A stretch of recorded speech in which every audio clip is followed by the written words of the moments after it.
GST দিয়েই আসে চিনি, আর আইনের সেই সুযোগকে কাজে লাগিয়েই আগরতলা থেকে প্রতিদিন হাজার হাজার বস্তা চিনি যাচ্ছে বিশালগড়ে।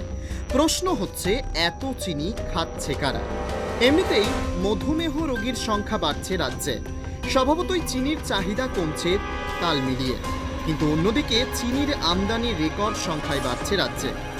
সাম্প্রতিক একটি সার্ভে অনুসারে ত্রিপুরায় আমদানি হওয়া চিনির পরিমাণ অনুযায়ী রাজ্যের প্রতি ব্যক্তির দৈনিক 17 কেজি চিনির চাহিদা রয়েছে। অন্যদিকে কর্মসংস্থান দিতে অক্ষম সরকারের কাছে এটাই হচ্ছে বেকারদের চুপ করিয়ে রাখার বিকল্প পথ।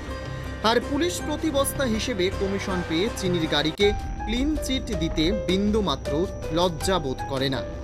আর সেই কারণেই বিধায়কের কড়া বার্তার পরেও চিনির ব্যবসার উপর কোনো পদক্ষেপ নেই পুলিশ তথা প্রশাসনের। বিশালগড় নিচের বাজারে লোক দেখানো অভিযান করে বিশালগড় মহকুমা প্রশাসন। জানা সত্ত্বেও চিনির গোডাউনের দিকে পা বাড়ায়নি মহকুমা আধিকারিক। বক্সনগরে অনেক আগেই শুরু হয়েছিল সিন্ডিকেট প্রথা। বক্সনগরে বস্তা প্রতি দিতে হয় 50 টাকা। এবার এই সিন্ডিকেট চালু হলো বিশালগড়েও। কাস্টমসের জন্য বরাদ্দ গাড়ি প্রতি 5000, তাই পুলিশ আর কাস্টমস মুখ দর্শক।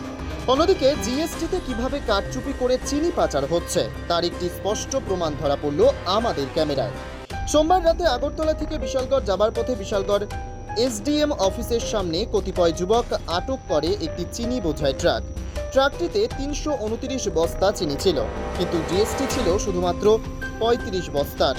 দেখুন সেই জিএসটি। এখানেই শেষ নয়, কারচুপি আরও বাকি।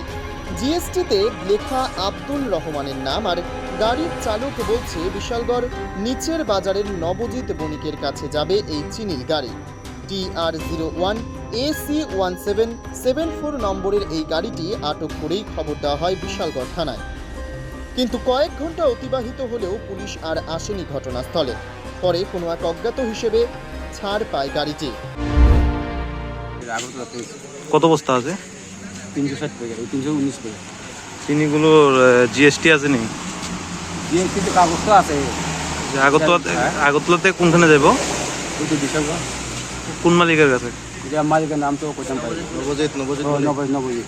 আচ্ছা, আপনার যে একটা আমরা জিএসটি দেখলাম 35 প্যাকেটের শুধু জিএসটি আছে, কাগজ তো আরো আছে, আমি দেখাইতাছি।